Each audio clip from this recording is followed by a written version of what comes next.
الحمد لله حمدا كثيرا كما تنتظر كما نهى عنه وخلق.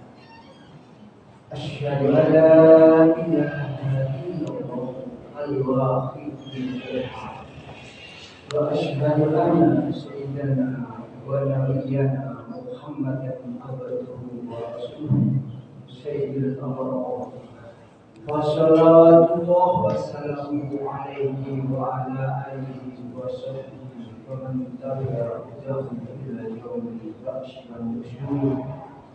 أما بعد فيا عباد الله، أوصيكم ونفسي بالتقوى الله وطاعته لعلكم تفلحون. اتقوا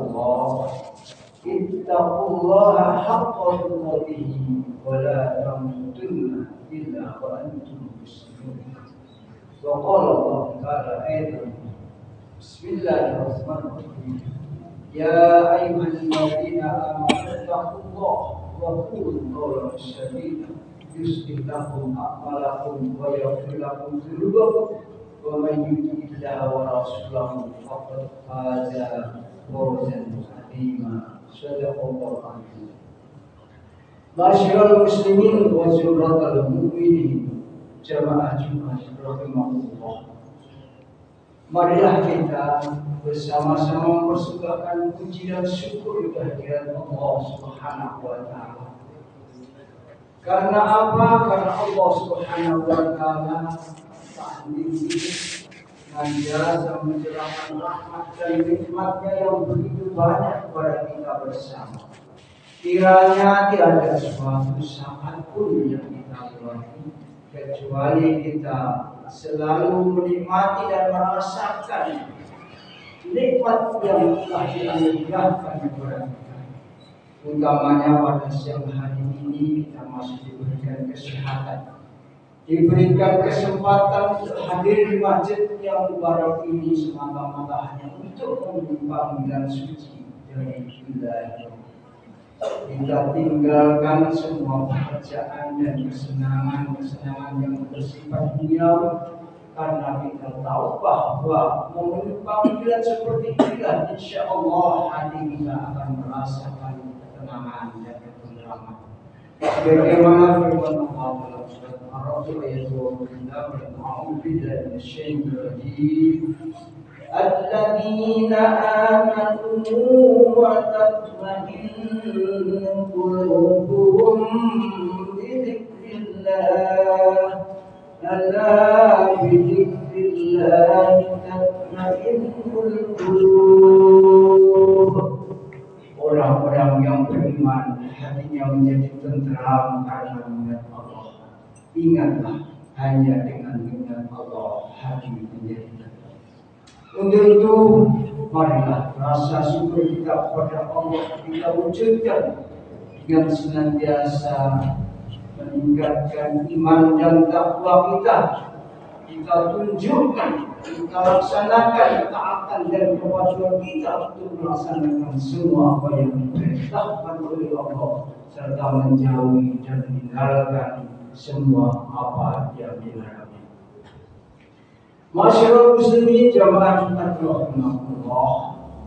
Sekarang ini kita telah berada di bulan Januari, merupakan bulan awal tahun 2023. Mumpung kita masih di awal tahun, khatib akan mengajak kepada seluruh jamaah untuk bagaimana cara menilai apakah sholat kita itu sudah diterima. Ini sangat penting. Jangan sampai kita tidak tahu bagaimana cara menilai sholat kita sehari-hari tahun sebelumnya itu. Kalau kita belum bisa menilai, tahunya itu nanti ketika kita telah berada di dalam kubur, ketika dikasih tahu oleh malaikat, wahai fulan, selama ini sholat tidak diterima semuanya. Lalu bagaimana sekarang? Sikap kita mau tidak mau, kita tidak pasrah, atau kita minta kembali ke alam dunia itu kembali di dunia yang tidak mungkin. Untuk ini sangat perlu sekali. Sebagaimana baginda Rasulullah Shallallahu Alaihi Wasallam telah bersabda, Inna awwalu ma yuhasabu bil abdu fi sholati. Pertama kali amal yang akan dihisab, dihitung, dilihat, diperiksa oleh Allah adalah sholat.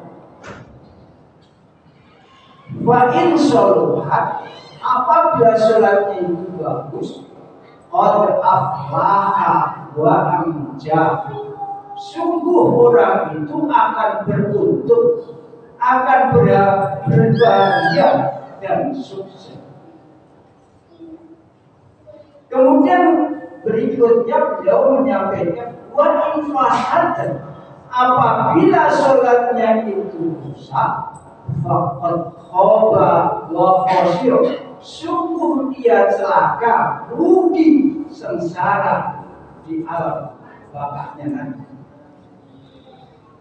Nah, ini kita perlu. Bagaimana caranya untuk menilai? Pakai ukuran apa kita kira-kira untuk menilai sholat kita itu diterima atau tidak? Yaitu menggunakan nilai standar kuantitatif dan kualitatif. Masyarakat muslimin, kenapa itu penting? Jangan sampai karena kita tidak tahu apakah sudah diterima atau belum, ternyata digambarkan dalam sebuah kisah salah seorang sahabat yang bernama Hudzaifah itu masuk ke masjid, melihat dan memperhatikan salah seorang rajul atau seorang laki-laki sedang melaksanakan sholat.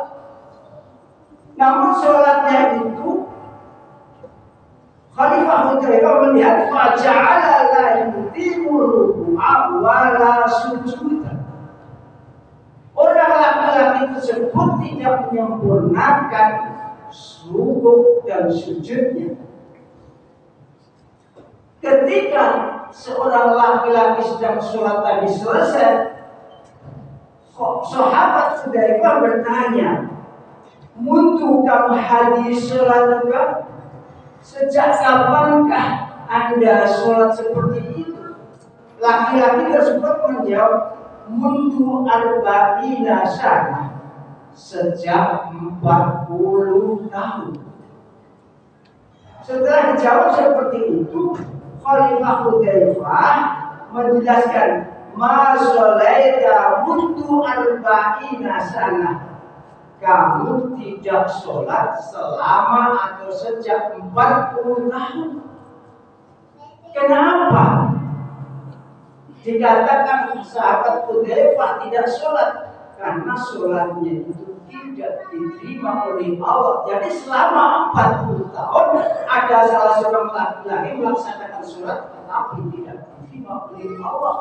Kemudian sahabat Hudzaifah mengatakan, "Lau mutta hadhihi sholatuka la mutta ala ghairi fitratil lati futira 'alaiha Muhammad sallallahu alaihi wasallam." Andaikan kamu matimu itu tidak membawa agama yang dibawa oleh baginda Rasulullah Muhammad sallallahu alaihi wasallam. Ini baru 40 tahun. Ada yang lebih parah lagi, seseorang yang sudah 60 tahun tidak diterima sholatnya. Jadi disebutkan dalam Musnad Abu Syaibah, Abu Hurairah radhiyallahu anhu menceritakan, "Inna rajula la yusalli sittina sana." Ada seorang laki-laki rajul melaksanakan sholat sudah 60 tahun. Maka baru lalu sholat tahun. Sholatnya itu tidak diterima oleh Allah semuanya. Kenapa tidak diterima? La'allahu yutimul ruku'a wa la yutimu sujuda wa yutimu sujuda wa la yutimu ruku'a. Barangkali si rajul tadi tidak menyempurnakan rukunya, tetapi tidak menyempurnakan sujudnya. Begitu pula sujudnya disempurnakan, tetapi rukuknya tidak disempurnakan. Jadi ada dua hal yang sangat penting yang perlu kita perhatikan dalam waktu sholat itu, yaitu ketika rukuk dan sujud. Nah, ini sangat penting bagi kita semua. Pentingnya bagaimana kita bisa tahu sebelum kita mati, sehingga apabila ada kekurangan atau kesalahan dalam pelaksanaan ibadah sholat kita, masih ada kesempatan untuk memperbaiki. Juga penting kepada para takmir. Para takmir bisa menjelaskan bagi para calon imam masjid ini supaya dalam melaksanakan sholat itu tidak boleh terburu-buru. Tidak boleh terburu-buru. Harus diberikan standar.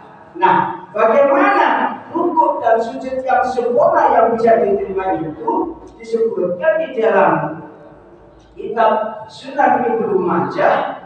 Ani bin Mas'udin qala Rasulullah sallallahu alaihi wasallam, idza raka'a ahadukum falyaqul fi ruku'i subhana rabbiyal azim wa bihamdi, subhana rabbiyal azim wa bihamdi, subhana rabbiyal azim wa bihamdi, salasan 3 kali. Begitu pula ketika sujud, wa idza sajada ahadukum falyaqul fi sujudihi subhana rabbiyal a'la wa bihamdi, subhana rabbiyal a'la wa bihamdi, subhana rabbiyal a'la wa bihamdi, salasan 3 kali. Apabila fa idza fa'ala dzalika faqad ama ruku'u wa sujudu, apabila sudah dibaca 3 kali ketika waktu rukuk dan sujud tasbihnya tadi, itulah dikatakan wa dzalika adnamu, yang demikian itu sudah dikatakan cukup, tapi cukup yang sedikit. Karena ketika kita sujud dan rukuk itu tidak hanya dibatasi 3 kali. 3 kali itu minim yang dikatakan cukup. Misalkan mau membaca 7 kali boleh, 15 kali boleh, 21 kali boleh, 31 kali boleh, sesuai dengan bacaan suratnya. Kalau suratnya pendek, biasanya dibaca rukuk sujudnya itu 3 kali minimal. Tapi kalau baca bisa. Kalau misalnya suratnya panjang bisa dibaca 7 kali, 12 kali, dan seterusnya. Nah, ini kalau misalkan kita terus bagaimana kalau misalkan menjadi imam? Nah, kalau makmumnya saja itu dianjurkan 3 kali minimal. Jadi 3 kali itu dianggap cukup. 3 kali, tentunya imamnya itu harus lebih dari 3 kali. Ini disebutkan, diriwayatkan oleh Ibnu Mubarak, annahu qala yustahabu lil imami ayusabbiha khamsan tasbihati. Diriwayatkan oleh Imam Mubarak, dianjurkan untuk imam membaca tasbihnya itu 5 kali. Kenapa? Likaila yudrika man khalfahu salasan tasbihatin, supaya orang yang di belakangnya atau makmumnya tadi bisa cukup membaca tasbih 3 kali.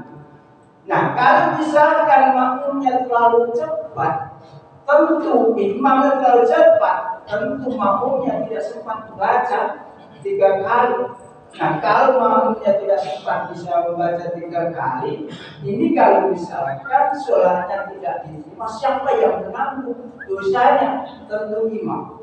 Makanya imam itu ditambah supaya diingatkan kalau mengimami jangan terlalu buru-buru. Kalau terlalu buru-buru, nanti makmumnya tidak bisa mengikuti, tidak bisa baca tasbih yang sempurna, yang cukup tadi 3 kali. Ini ya yang dikatakan kita penilaiannya secara kuantitatif. Nah, sekarang kita bisa evaluasi, bisa koreksi diri bagaimana selama kita sholat. Apakah ketika kita rukuk dan sujud baca tasbihnya itu 3 kali atau kurang dari 3 kali? Kalau kurang dari 3 kali itu nanti dikatakan wa in fasadkan. Jadi apabila rusak, maka kurang dari 3 kali. Karena 3 kali ini adalah perintahnya Rasulullah.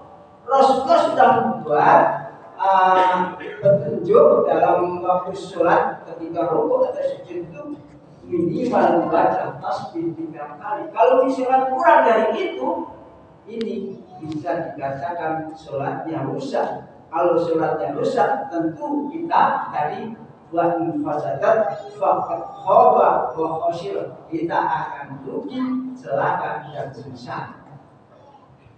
Masyaallah muslimin, jamaah Jumat rahimahullah, itu penilaian secara kuantitatif. Kemudian secara kualitatif itu akan dilihat dari bagaimana cara pelaksanaan sholat tadi. Apakah dilaksanakan secara khusyuk atau asal-asalan, atau sekedar menggugurkan kewajiban saja? Ini penting. Ini penting. Allah Subhanahu wa taala berfirman dalam surat Al-Mu'minun ayat 1 dan 2. Bismillahirrahmanirrahim.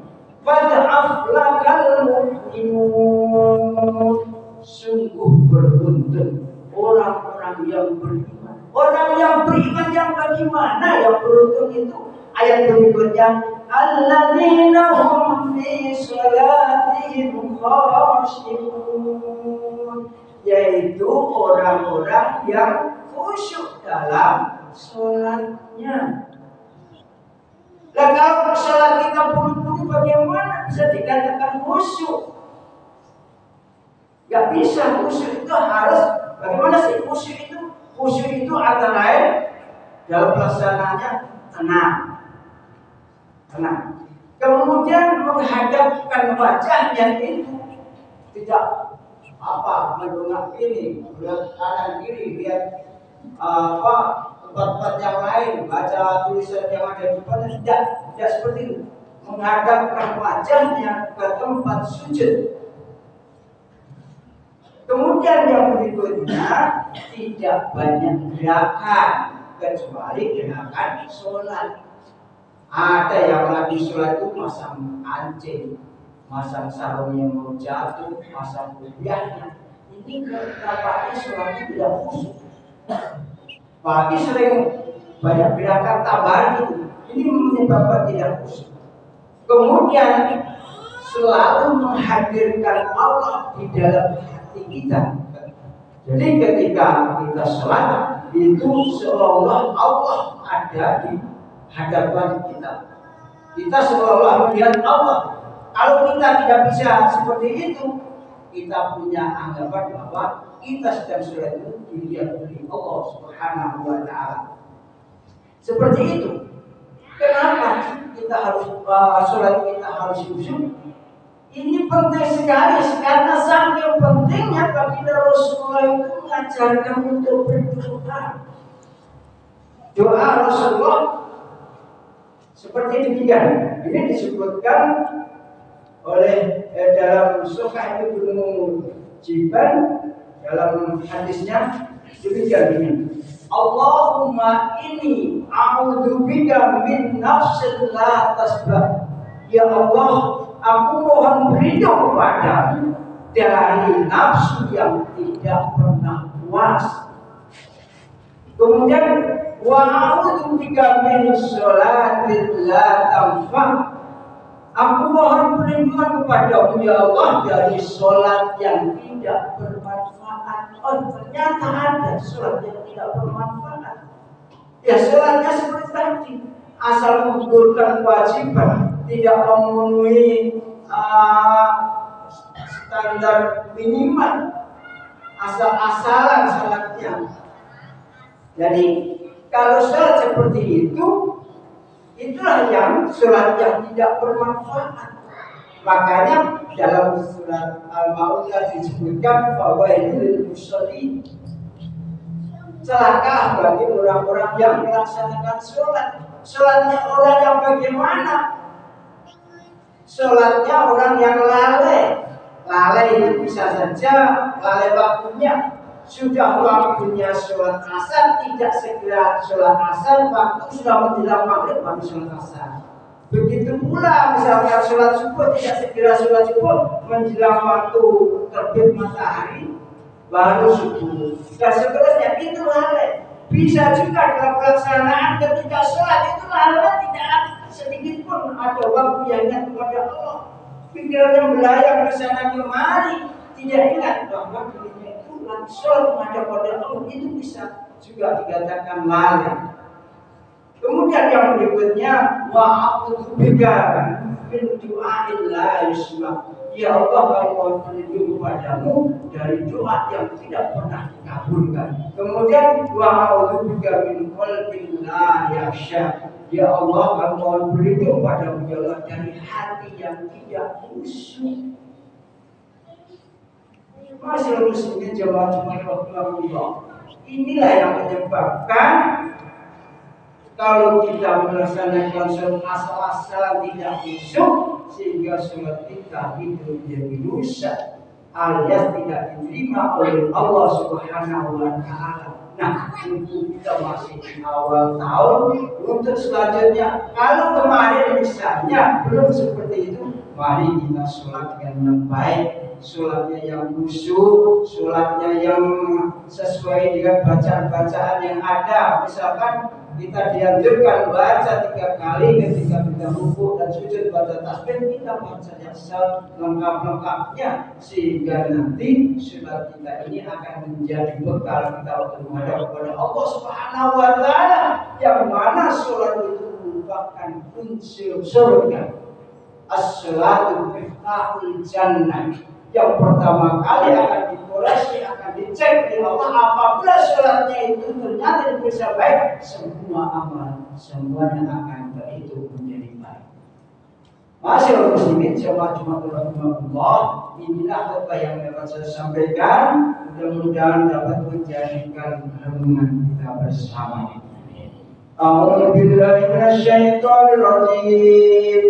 Ya ayyatuhan nafsul mutmainnah irji'i ila rabbiki radiyatan mardiyah fadkhuli fi ibadi wadkhuli jannati.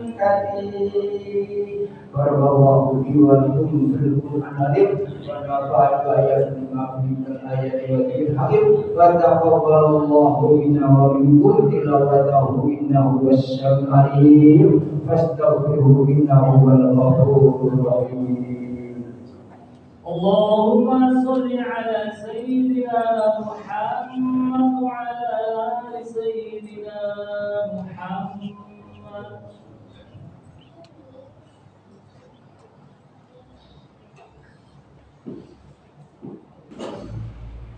Alhamdulillah, nahmaduhu wa nasta'inuhu wa nastaghfiruh wa na'udzu billahi min shururi anfusina wa min sayyiati a'malina. Man yahdihillahu fala mudilla lahu wa man yudlilhu fala hadiya lahu. Asyhadu an la ilaha illallah wahdahu la syarika lahu wa وأشهد أن سيدنا ونبينا محمدا عبده ورسوله سيد المشفعين يوم القيامة. أيها الناس اتقوا الله حق التقوى وراقبوه من يعلم أنه يراه واعلموا أن الله تعالى أمركم أمرا عظيما وبدأ بنفسه تعليما وقال جل جلاله عليما إن الله وملائكته يصلون على النبي يا أيها الذين آمنوا صلوا عليه وسلموا تسليما.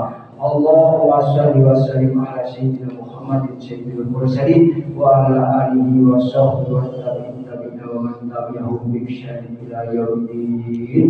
اللهم اغفر للمؤمنين والمؤمنات والمسلمين والمسلمات الأحياء منهم والأموات وارفع لهم الدرجات وكفر عنهم السيئات وذكر لهم الحسنات وأدخلهم الجنة مع الآباء والأمهات. ربنا لا تؤاخذنا إن نسينا أو أخطأنا ربنا ولا تحمل علينا إصرا كما حملته على الذين من قبلنا ربنا ولا تحملنا ما لا طاقة لنا به واعف عنا واغفر لنا وارحمنا أنت مولانا فانصرنا على القوم الكافرين. ربنا آتنا في الدنيا حسنة وفي الآخرة حسنة وقنا عذاب النار والحمد لله رب العالمين. عباد الله إن الله يأمر بالعدل والإحسان وإيتاء ذي القربى وينهى عن الفحشاء والمنكر والبغي يعظكم لعلكم تذكرون.